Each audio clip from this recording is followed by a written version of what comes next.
Hi hello അസ്സലാമു അലൈക്കും. Welcome back to VP's creation. ഇന്ന് ഇവിടെ കാണിക്കുന്നത് ചക്കക്കുരു എങ്ങനെയാണ് കൂടുതൽ കാലം കേടുവരാതെ സ്റ്റോർ ചെയ്യാൻ പറ്റുന്നുള്ള ഒരു കുഞ്ഞു വീഡിയോ ആണ് കേട്ടോ. അപ്പോൾ വീഡിയോ എല്ലാവരും മുഴുവനായിട്ടും സ്കിപ്പ് ചെയ്യാതെ കാണണേ. ചക്കക്കുരു വെച്ചിട്ട് ഒരുപാട് കറികളും അതുപോലെ മെഴുക്കുപുരട്ടികളും ഒക്കെ നമ്മൾ തയ്യാറാക്കാറുണ്ടല്ലേ. അപ്പോൾ ചക്കക്കുരുവിനും അതുപോലെ ചക്കക്കൊന്നും നമ്മൾ വലിയൊരു പ്രാധാന്യമൊന്നും നമ്മൾ മലയാളികൾ കൊടുക്കാറില്ല. എങ്കിലും നമ്മൾ അന്യ നാട്ടിൽ പോയി നോക്കിയാലാണ് നമുക്ക് ചക്കയുടെ അതുപോലെ ചക്കക്കുരുവിൻ്റെയൊക്കെ വില മനസ്സിലാവുക കേട്ടോ. ഒരുപാട് പോഷക ഗുണങ്ങളുള്ള നല്ല വൈറ്റമിൻസ് അടങ്ങിയിട്ടുള്ള നല്ലൊരു ഫ്രൂട്ടാണല്ലോ ചക്ക. അതുപോലെ അതിൻ്റെ കുരു എന്ന് പറഞ്ഞാൽ ക്യാൻസറിനെ വരെ പ്രതിരോധിക്കുന്നതാണ് പറയാറ്. അപ്പോൾ ഇത് നമുക്ക് ദീർഘകാലം കേടുകൂടാതെ സൂക്ഷിക്കുന്നത് എങ്ങനെയെന്ന് നോക്കാം. ഈ ഒരു ന്യൂസ് പേപ്പറാണ് കേട്ടോ ഞാനിവിടെ എടുത്തിട്ടുള്ളത് ചക്കക്കുരു സ്റ്റോർ ചെയ്യാൻ വേണ്ടിയിട്ട്. ന്യൂസ് പേപ്പർ നമ്മൾ എടുക്കുമ്പോൾ കുറച്ചൊരു കട്ടിയിൽ തന്നെ എടുക്കണം കേട്ടോ. നമുക്കിത് ഫ്രിഡ്ജിൽ വെക്കാൻ വേണ്ടിയിട്ടുള്ളതാണ്. അപ്പോൾ അതാ വെള്ളത്തിൻ്റെ അംശമൊന്നും വരാണ്ടിരിക്കാൻ വേണ്ടിയിട്ടാണ് കുറച്ചൊരു കട്ടിയിൽ എടുക്കാൻ വേണ്ടി പറയുന്നത്. ഇനി നമുക്കിത് കഴുകി വൃത്തിയാക്കി വെച്ചിരിക്കുന്ന ചക്കക്കുരു കഴുകി വൃത്തിയാക്കിയാൽ മാത്രം പോരാ കേട്ടോ. കഴുകി വൃത്തിയാക്കിയിട്ട് ഒന്ന് വെള്ളമൊക്കെ തോർത്തെടുത്തിട്ടില്ലാണ് നമ്മൾ ഒന്നെങ്കിൽ വെയിലത്ത് വെച്ചിട്ട് ഒന്ന് ഉണക്കിയെടുക്കുക, അല്ലാന്നുണ്ടെങ്കിൽ വെറുതെ തറയിലിട്ടാലും മതി കേട്ടോ. തലേന്നിട്ടാലും പിറ്റേന്നാകുമ്പോഴേക്ക് അതിൽ ആ വെള്ളമൊക്കെ പോകുമല്ലോ. എന്നിട്ട് നമുക്കിത് ഇതിലുള്ള ഈ വെട്ട് കൊണ്ട ചക്കക്കുരും അതുപോലെ പൊട്ടിപ്പോയതും ഒക്കെ നമുക്കൊന്ന് എടുത്ത് മാറ്റണേ. അങ്ങനെ ഞാൻ എൻ്റെ അവിടെ ഒക്കെ എടുത്ത് മാറ്റുന്നുണ്ട് കേട്ടോ. ഒന്നുപോലും നമ്മൾ അതിൽ വെക്കരുത്. അതുപോലെ മുളച്ച ചക്കക്കുരു ഉണ്ടെന്നുണ്ടെങ്കിൽ അതും കൂടെ ഒന്ന് എടുത്ത് മാറ്റുകയാണ് ആയിരിക്കും നല്ലത് കേട്ടോ. നമുക്ക് കുറേ കാലം വേണ്ടി എടുത്തേക്കാൻ വേണ്ടിയിട്ടില്ലല്ലേ.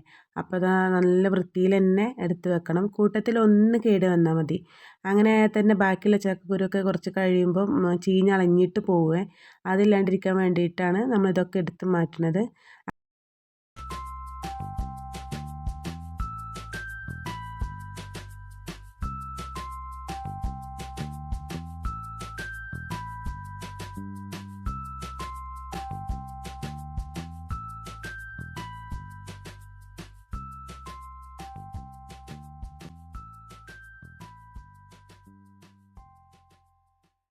അപ്പോൾ ഇത് നമുക്ക് ന്യൂസ് പേപ്പർ ഇതുപോലെ ഒന്ന് വെച്ച് കൊടുക്കാം കേട്ടോ. അപ്പോൾ 2 ന്യൂസ് പേപ്പറാണ് ഞാൻ എടുത്തിട്ടുള്ളത്. അത് ഇതുപോലെ മടക്കി വെച്ചതാണ് കേട്ടോ. ഇനി നമുക്ക് ചക്കക്കുരു ഇതിലേക്ക് ഇട്ട് കൊടുക്കാം. അപ്പോൾ നമ്മൾ ഇതിലേക്ക് ഇട്ട് കൊടുക്കുന്ന സമയത്തുണ്ട് ഇടയിലൊക്കെ ഇങ്ങനെയായിട്ട് വെട്ട് കൊണ്ടതൊക്കെ ഉണ്ട്. അതൊക്കെ നമുക്ക് പൂർണ്ണമായിട്ടും എടുത്ത് മാറ്റണം. അല്ലാന്നുണ്ടെങ്കിൽ പെട്ടെന്ന് കേട് വന്ന് പോകും. അതില്ലാണ്ടിരിക്കാൻ വേണ്ടിയിട്ടാണ് കേട്ടോ. നമ്മൾ ചക്ക മുറിക്കുന്ന സമയത്തൊക്കെ ചക്കക്കുരുവിനൊക്കെ ചെറുതായിട്ട് വെട്ടമൊക്കെ കൊള്ളുമല്ലോ. അപ്പോൾ അതൊക്കെ നമുക്ക് ഇപ്പോൾ കറി ഉണ്ടാക്കാൻ വേണ്ടിയിട്ട് മാറ്റി വെക്കാം. ബാക്കിയുള്ളത് നമുക്ക് ഇതുപോലെ നന്നായിട്ടൊന്ന് പൊതിഞ്ഞെടുക്കേണ്ടതുണ്ട് കേട്ടോ. അപ്പോൾ നന്നായിട്ട് തന്നെ പൊതിഞ്ഞെടുത്തിട്ട് വരാം. 2 ന്യൂസ് പേപ്പറാണ് ഞാനിവിടെ എടുത്തിട്ടുള്ളത്. 2 ന്യൂസ് പേപ്പർ ഇതുപോലെ അട്ടിക്ക് വെച്ചിട്ടാണ് ചെയ്തിട്ടുള്ളത്. ഇങ്ങനെ ആകുമ്പോൾ വെള്ളത്തിൻ്റെ ആ ഒരു നനവ് ഇതിലേക്ക് വരികയില്ല കേട്ടോ. നമ്മൾ എടുക്കുന്ന സമയത്ത് നമ്മൾ നേരിട്ട് കവറിലിട്ട് വെക്കുന്ന സമയത്ത് അതിൽ കുറച്ച് എന്തായാലും ഒരു വെള്ളത്തിൻ്റെ ഒരു ഇതില്ലാണ്ടിരിക്കില്ല നമ്മൾ ഫ്രിഡ്ജിൽ വെക്കുന്ന സമയത്ത്. ഇനി നമുക്കത് ഇതുപോലുള്ളൊരു കവറിലാക്കിയിട്ട് നമുക്ക് കെട്ടി വെച്ച് കൊടുക്കാം കേട്ടോ. ഒന്നെങ്കിൽ കെട്ടി വെച്ച് കൊടുക്കുക, അല്ലെങ്കിൽ നമ്മുടെ കയ്യിൽ റബ്ബർ ബാൻഡ് ഉണ്ടെന്നുണ്ടെങ്കിൽ അതിട്ടിട്ട് കൊടുക്കാം കേട്ടോ.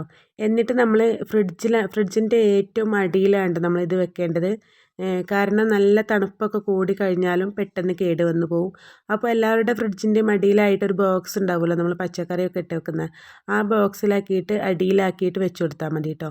അപ്പോൾ ഇങ്ങനെ ഇതുപോലെ കുറേശ്ശെ ആക്കിയിട്ടാണ് നമ്മൾ വെക്കുന്നതെന്ന് വെച്ചാൽ നമുക്ക് കറി വെക്കുന്ന സമയത്ത് ഒക്കെ കൂടെ എടുക്കേണ്ട ആവശ്യമില്ല. ഇതുപോലെ ചെറിയ ചെറിയ കവറാക്കിയിട്ട് വേണമെങ്കിൽ അങ്ങനെ വെച്ചാൽ മതി. അല്ലാന്നുണ്ടെങ്കിൽ ചിലരൊക്കെ ഫ്രിഡ്ജിൽ വെക്കാണ്ട് നമ്മൾ ഈ ഒരു ഇതുപോലെ ന്യൂസ് പേപ്പറിൽ പൊതിഞ്ഞിട്ട് നമ്മുടെ മൺകലമൊക്കെ ഉണ്ടാവുമല്ലോ, മൺകലത്തിലൊക്കെ ഇട്ടിട്ട് അങ്ങനെ പുറത്ത് വെക്കുന്നതും കാണാറുണ്ട്. അത് എത്രത്തോളം ശരിയാവും എന്നറിയില്ല കേട്ടോ. ഈ വീഡിയോ എല്ലാവർക്കും ഉപകാരപ്പെട്ടിട്ടുണ്ടെന്ന് വിചാരിക്കുന്നു. ഇനി നമുക്ക് ചക്ക ഇല്ലാത്ത കാലത്തും ചക്കക്കുരു വെച്ചിട്ട് നല്ല അടിപൊളി കറിയൊക്കെ ഉണ്ടാക്കി എടുക്കാൻ പറ്റും. അപ്പോൾ വീഡിയോ ഇഷ്ടപ്പെട്ടിട്ടുണ്ടെങ്കിൽ ലൈക്ക് ചെയ്യുക, ഷെയർ ചെയ്യുക, സബ്സ്ക്രൈബ് ചെയ്യുക. നമുക്ക് അടുത്തൊരു വീഡിയോയിൽ കൂടിയിട്ട് വീണ്ടും കാണാം. ഇൻഷാ അല്ലാഹ്. അസ്സലാമു അലൈക്കും.